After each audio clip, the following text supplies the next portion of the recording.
है एवरीवन। जैसा कि प्रीवियस वीडियो आपको मैंने डिस्कस किया था कि some questions of UPPCS prelims examination 2014 approx 20 questions मैंने प्रीवियस वीडियो में डिस्कस किया हुआ है। तो बाकी जो 21st जो क्वेश्चंस हैं वो मैं डिस्कस करूँगा। ठीक है, so let us start this video.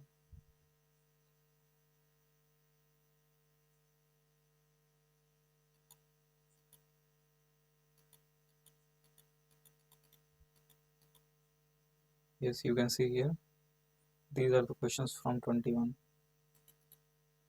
तो ये जो क्वेश्चंस है 21 से ये क्वेश्चंस मैं डिस्कस करूँगा आपसे। Just wait.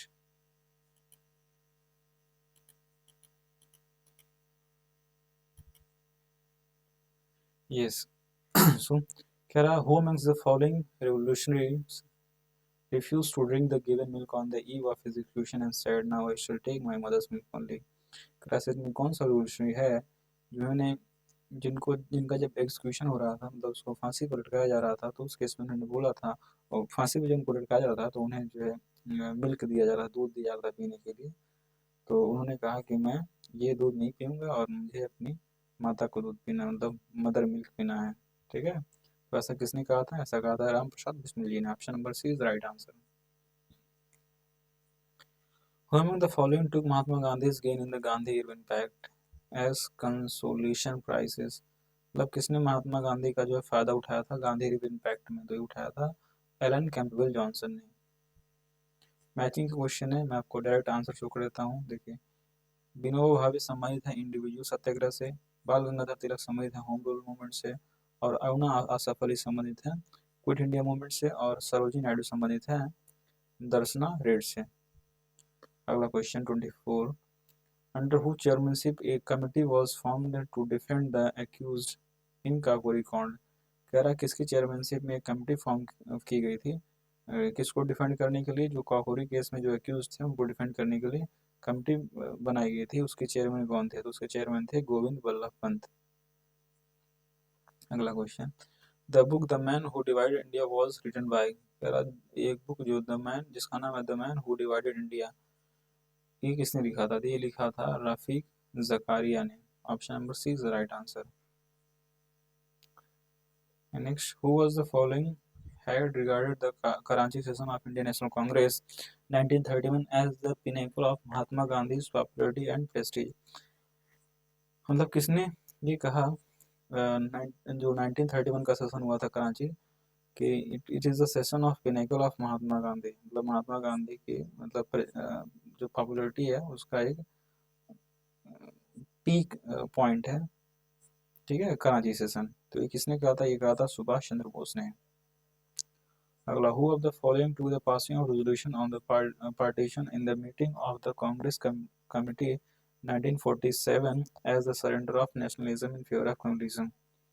Who of the following to the passing of resolution on partition in the meeting of Congress committee as the surrender of nationalism in favor of communism? तो ऐसा किसने किया था? ऐसा किया था डॉक्टर किचलू ने। Option number is the right answer. Which of the following is not correctly match? इसमें से कौन सा करेक्टली मैच नहीं है? तो देखो, ऑप्शन नंबर ए करेक्टली मैच नहीं है, बाकी जो ऑप्शन बी सी डी है ये करेक्टली मैच है।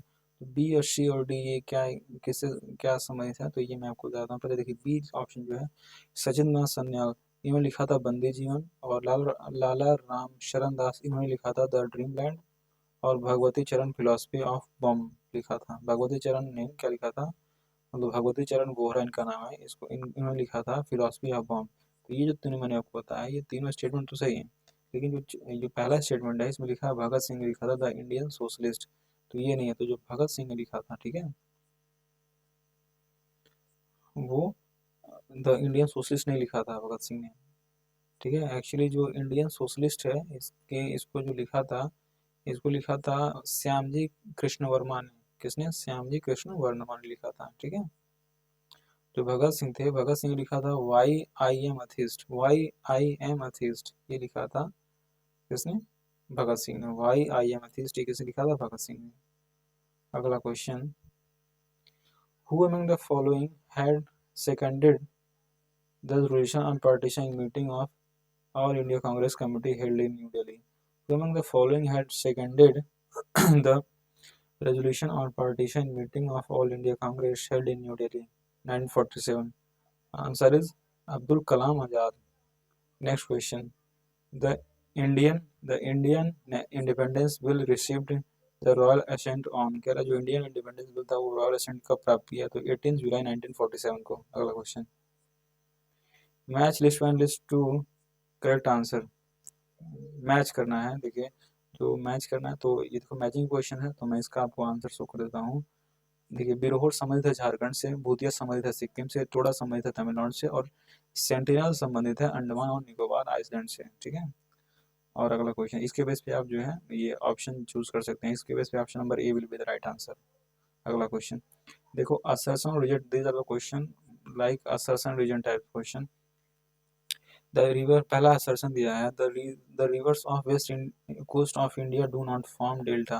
कह रहा जो वेस्ट कोस्ट की रिवर हैं वो डेल्टा फॉर्म नहीं करती हैं, लेकिन जो इसका रीजन दिया गया है, they because they flow through short courses, मतलब पतले रास्तों से एक तरीके से फ्लो करती हैं. ठीक है. और हार्डर रॉक्स, जो हार्डर रॉक्स होती हैं उनके उनके उनमें जो पतले रास्ते बने होते हैं उनमें से फ्लो करती हैं. कौन? जो वेस्ट रिवर्स होती हैं, वेस्टर्न रिवर्स होती हैं. इस वजह से जो है ये डेल्टा का फॉर्मेशन नहीं करती हैं. तो आप, तो बिल्कुल इसका रीज़न सही है. तो जो इसका ऑप्शन हो जाएगा कि both A and R true, मतलब असर्शन और रीजन तो सही है, और जो आर है वो करेक्ट एक्सप्लेनेशन वही करता है. किसका है? असर्शन ए का. तो option number A will be the right answer. अगला क्वेश्चन.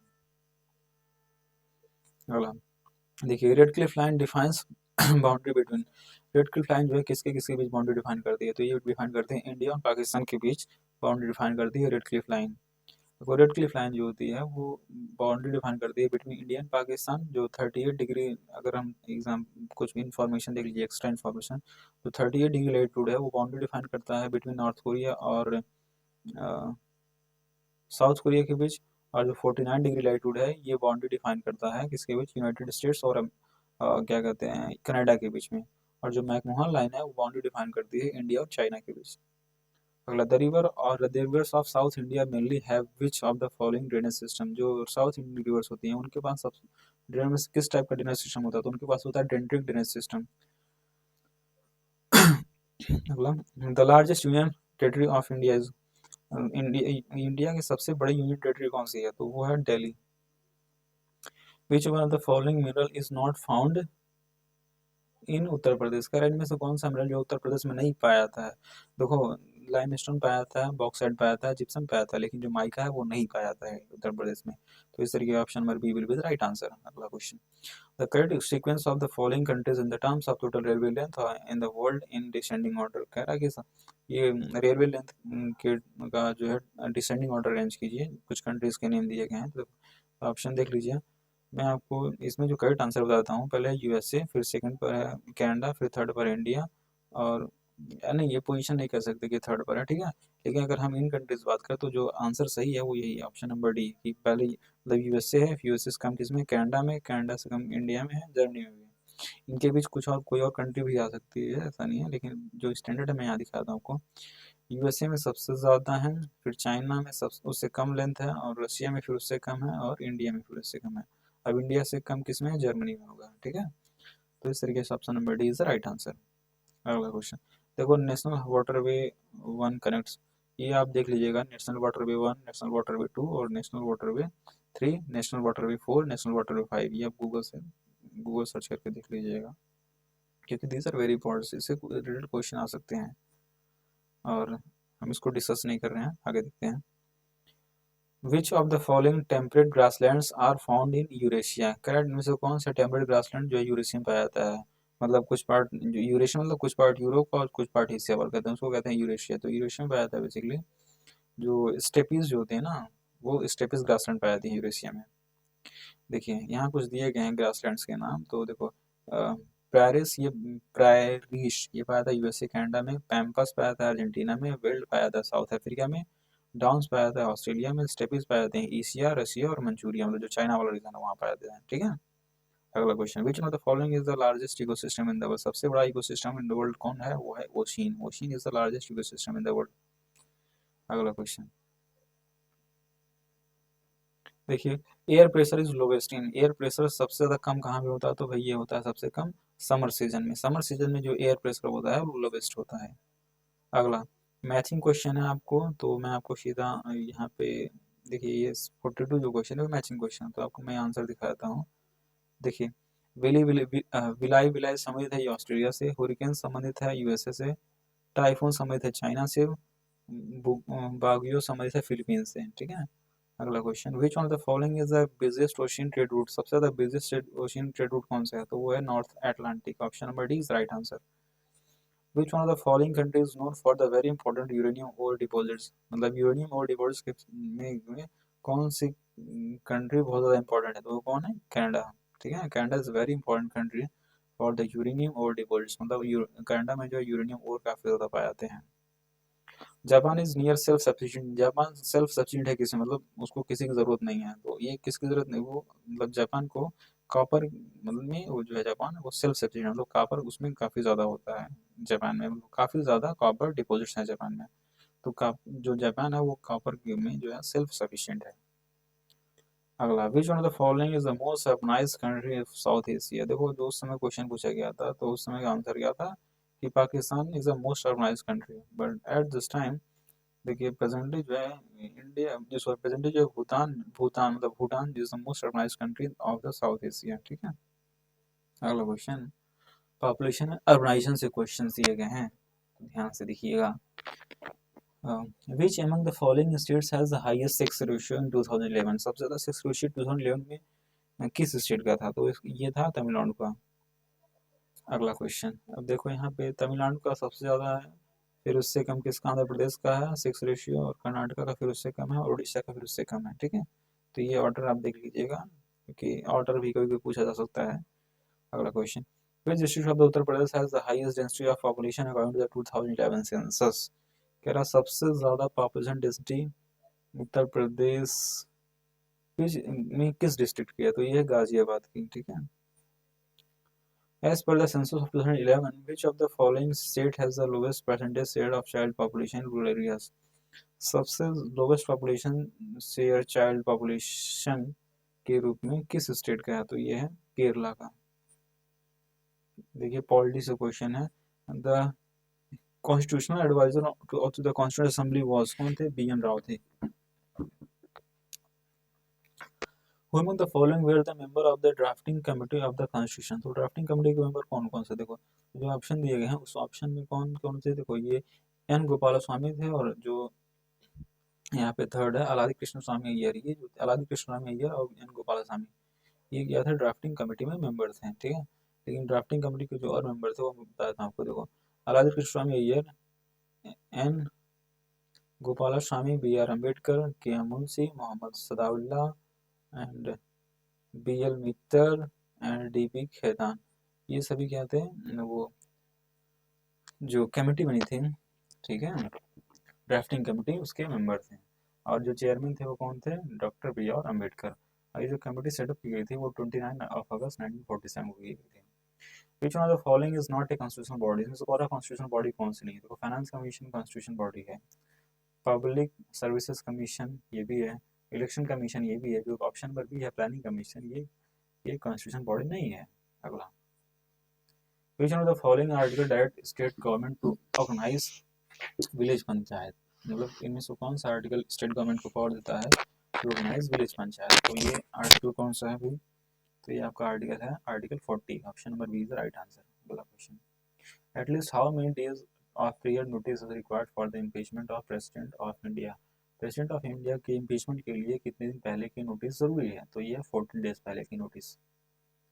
अगला, which nominates the chairman of public accounts committee on Indian parliament, अगर आप पब्लिक अकाउंट कमेटी के चेयरमैन को कौन अपॉइंट करता है, तो अपॉइंट करता है लोकसभा स्पीकर। ठीक है, लोकसभा स्पीकर नॉमिनेट करता है chairman of the public account committee on Indian parliament.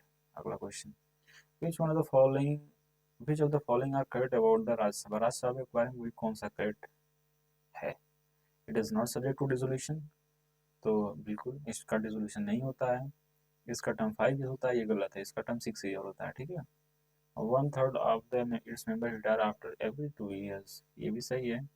और its members shall not be less than 25 years age, गलत है, ठीक है। ये जो राज्यसभा मेंबर होते हैं वो कम से कम 30 साल के होते हैं, ठीक है। तो ये कह रहा है 25 ईयर्स के भी चल सकते हैं, तो ये नहीं है। तो इस तरीके से 1 और 3 स्टेटमेंट सही है, तो option number C is the right answer. The parliament India consist of, India का जो पार्लियामेंट होता है वो कंसिस्ट करता है क्या कभी, तो प्रेसिडेंट, राज्यसभा और लोकसभा को करता है, ठीक है। Option number A is the right answer. How many members may be nominated by the president from Anglo-Indian committee if he is opinion that the committee is not adequately represented in the House of People? तो कितने member appoint किया जाते हैं इंग्लो Indian committee के? 2 members, दो members, ठीक है। Who among the following shall preside over a joint sitting of two houses of the parliament? Two house of the parliament जो होते हैं लोकसभा और राज्यसभा, इनकी ज्वाइंट सेशन कौन दिखता है, तो कौन करता है? तो ये करते हैं स्पीकर ऑफ लोकसभा। ये किस आर्टिकल में मेंशन है? आर्टिकल 108 में। अगला question, the Nalanda project is the programme of which of the following ministries? मतलब प्रोग्राम जो है नालंदा प्रोजेक्ट किस मिनिस्ट्री का प्रोग्राम था? तो ये मिनिस्ट्री ऑफ माइनॉरिटी अफेयर्स का। A judge of Supreme Court may resign his office by writing a letter to, मतलब जज को अगर रिजाइन देना है तो किसको लेटर लिखता है? तो लिखता है सॉरी प्रेसिडेंट को, ठीक है। B is the right answer. Which of the following cases propounded the concept of basic structure of the Indian Constitution? Indian constitution का बेसिक स्ट्रक्चर किस केस में propound किया गया? तो ये किया गया था केस बना भारतीय केस में, जो 1973 में केस हुआ था, ठीक है।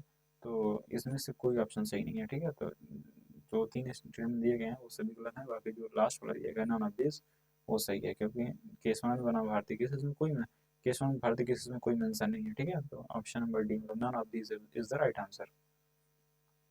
63rd question, the financial relation between the Indian government and the state have been discussed under, कह रहा जो फाइनेंशियल रिलेशन होता है स्टेट गवर्नमेंट और यूनियन के बीच वो किस आर्टिकल के अंदर डिस्कस होता है? तो आर्टिकल 268 टू 281 के बीच डिस्कस होता है financial relation between state and centre. By which one of the following act was the created the federal court in India?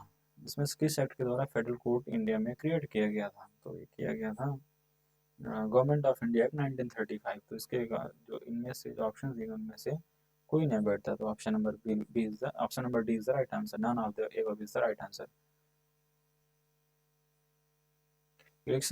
Election commissioner can be remove by, election commissioner जो है remove किया जा सकता है किसके द्वारा? President on the recommendation of chief election commission, president के द्वारा चीफ इलेक्शन कमीशन के रिकमेंडेशन पर जो है प्रेसिडेंट के द्वारा जो है इलेक्शन कमिश्नर को रिमूव किया जा सकता है।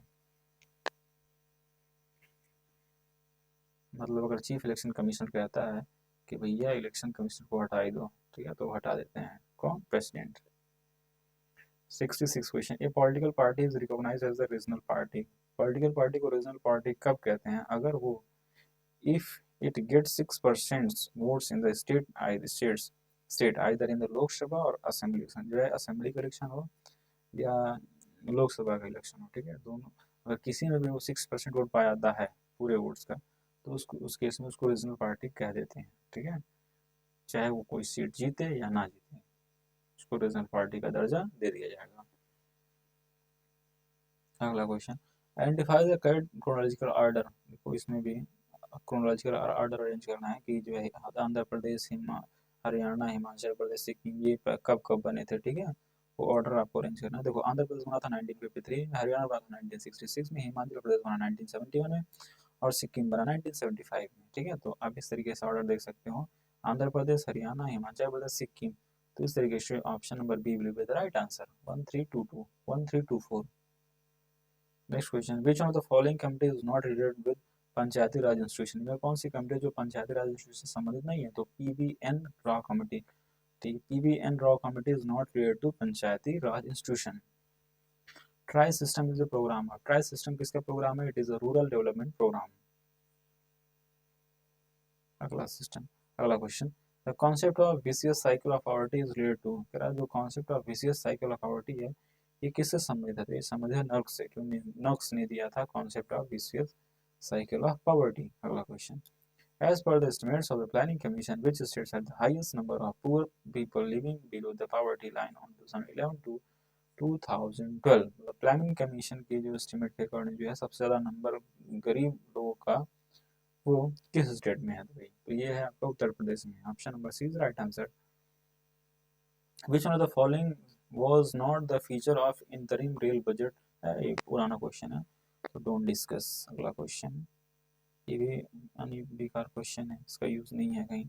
अगला क्वेश्चन ये वाला, which among the following in India is the nodal agency for the estimation of poverty at the national and state level? ये कौन है? Planning commission. तो अब कौन भाई आ गया है उसकी जगह पर? नीति आयोग। और डेटा कौन बनाता है? तो डेटा बनाता है एनएसएसओ, प्रोवाइड कराता है, ठीक है। विजन 2020 फॉर इंडिया डॉक्यूमेंट से रिलेटेड टू, ये किससे संबंधित है? तो ये पॉवर्टी रिमूवल से संबंधित है। अगला question, ABC index announced by the government of India is related to, ABC index किससे संबंधित है भाई? ये संबंधित है हेल्थ से। और the international crop research institute for semi arid tropics ICRISAT ये लोकेटेड है कहाँ पे? हैदराबाद में। अगला क्वेश्चन जो इम्पोर्टेंट है, हाँ, Bimal Jalan panel was set up by the reserve bank of India to, Bimal Jalan panel क्यों सेटअप किया गया था रिजर्व बैंक ऑफ इंडिया द्वारा? तो किया गया था scrutinise application for new bank licence, new bank को लाइसेंस देने के लिए जो स्क्रूटनाइजेशन होता है उसके लिए किया गया था बिमल जालन पैनल का गठन। अगला क्वेश्चन मैचिंग के क्वेश्चन है भाई, तो मैचिंग क्वेश्चन आप देख लीजिए, मैं आपको आंसर शो कर देता हूँ। तो ग्रोथ इन फूड प्रोडक्शन ये संबंधित है ग्रीन रिवोल्यूशन से, मिल्क प्रोडक्शन संबंधित है व्हाइट रिवोल्यूशन से, और फिशरीज संबंधित है ब्लू रिवोल्यूशन से, और फर्टिलाइजर संबंधित है ग्रे रिवोल्यूशन से।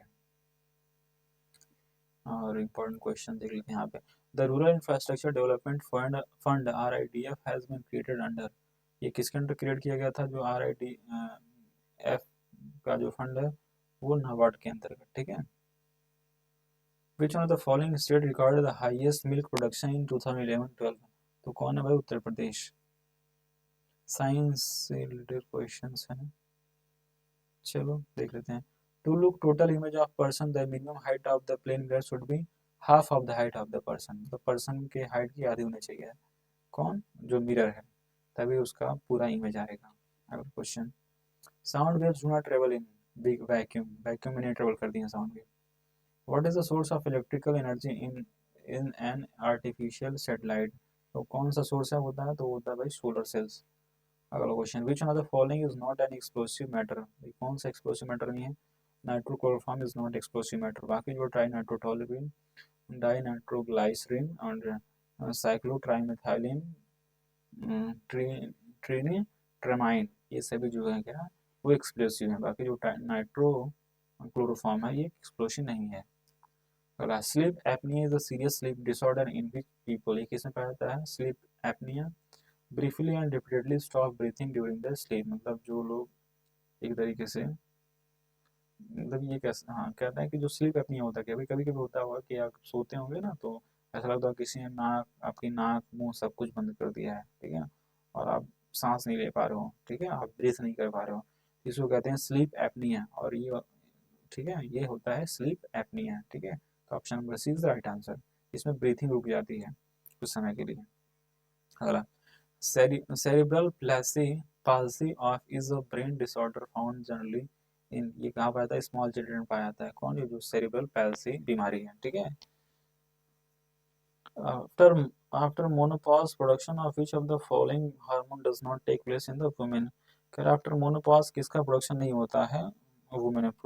प्रोजेस्टेरोन का प्रोडक्शन रुक जाता है वीमेंस में, ठीक है, after menopause.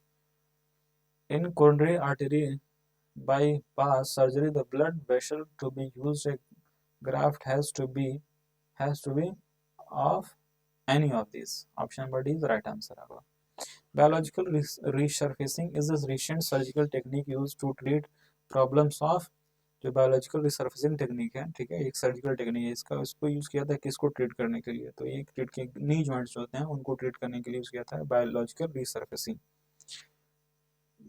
In which of the following department of the hospital will cath lab be found, तो ये किस डिपार्टमेंट होता है कैथ लैब? ये होता है कार्डियोलॉजी में। मैचिंग का क्वेश्चन है, आंसर देखिए। विटामिन B12 संबंधित होता है कोबाल्ट से, हीमोग्लोबिन संबंधित है आयरन से, क्लोरोफिल संबंधित है मैग्नीशियम से, ब्रॉस संबंधित है कॉपर से। और देखिए, some marine animals and insects emit their light from their body, कह रहा कुछ मैराइन एनिमल्स होते हैं और कीड़े जो होते हैं वो लाइट इमिट करते हैं अपनी बॉडी से, ठीक है, डार्कनेस में, मतलब अंधेरे में।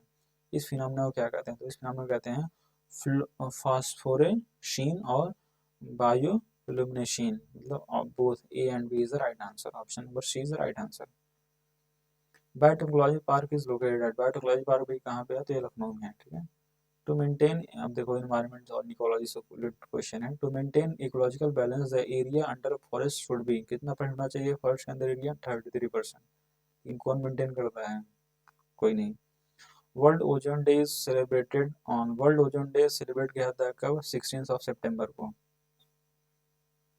How many agreements are there in agenda 21, कितने एग्रीमेंट एजेंडा 21 के अंदर है, 4 agreements. Green muffler is related to, green muffler संबंधित है किससे, नॉइज पोल्यूशन से। Methane gas emanates from, methane gas जो है मतलब होता है कहाँ से, ज्यादा बनता है, तो ये होता है पैडी फील्ड से, ठीक है। NEERI is located at, NEERI कहाँ पे है, नागपुर में है। नीरी मतलब national environment engineering research institute NEERI, ये कहाँ पे है, नागपुर में। 1958 में सेटअप किया गया था गवर्नमेंट ऑफ इंडिया के द्वारा। अगला question, in which of the following years was pass the environment protection act, भाई इन्वायरमेंट प्रोटेक्शन एक्ट कब पास किया था, 1986 में पास किया गया था, ठीक है। अगला, which is the biodiversity place in India, biodiversity place India में कौन है भाई, वेस्टर्न घाट है, ठीक है। Western Ghat is the biodiversity place in India. अगला, which one of the following is not a secondary pollutant, कौन सा करा सेकेंडरी पॉल्यूटेंट नहीं है, तो sulphur dioxide is not a secondary pollutant. बाकी जो PAN, smoke, ozone, these are the secondary pollutant, लेकिन जो सल्फर डाइऑक्साइड है ये सेकेंडरी पॉल्यूटेंट नहीं है, ठीक है। अगला क्वेश्चन, पैन का मतलब होता है पेरोक्सी एसिटिल नाइट्रेट। अगला, which of the following is not correctly match, इसका करेक्टली मैच कौन सा नहीं है, तो भाई देखो जो सबसे पहले करेक्टली मैच उनको देख लो। राजा जी नेशनल पार्क सम्मिलित है एलिफेंट से, द एलिफेंट्स में होते हैं। मानस नेशनल पार्क में क्या होते हैं, एलिफेंट होते हैं। दुधवा नेशनल पार्क में क्या होता है, टाइगर। देखो यहाँ पे करा जो पेरियार नेशनल पार्क है, तो Periyar national park and wild life sanctuary protected area located in the district of Idukki, पहली बात तो ये इडुक्की डिस्ट्रिक्ट में कौन, पेरियार नेशनल पार्क, केरला में, ठीक है। और इनमें जो है ये एलिफेंट के लिए संबंधित, इनमें ज़्यादा एलिफेंट होते हैं और टाइगर होते हैं, एलिफेंट और टाइगर इधर दोनों हैं। लेकिन ये कह रहा है ये हंगुल के लिए फेमस है, ठीक है, हंगुल। ये गलत है, इसमें हंगुल नहीं पाए जाते हैं जो पेरियार नेशनल पार्क होता है, तो ठीक है। जो हंगुल बेसिकली पाए जाते हैं, the hangul is found in Dachigam national park in Jammu Kashmir, जो दाचिगम नेशनल पार्क है जम्मू कश्मीर में, वहाँ पर पाए जाते हैं हंगुल। लेकिन ये कह रहा है कि जो हंगुल जो पाए जाते हैं वो पेरियार नेशनल पार्क में पाए जाते हैं, तो ये गलत है, option number B will be the wrong, ठीक है।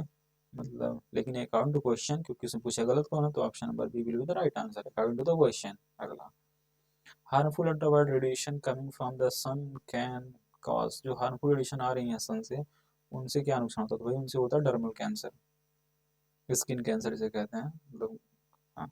अगला, ozone protects biosphere from, ozone किससे प्रोटेक्ट करता है, ठीक है, तो ओजोन प्रोटेक्ट करता है अल्ट्रा वायलेट रेज से।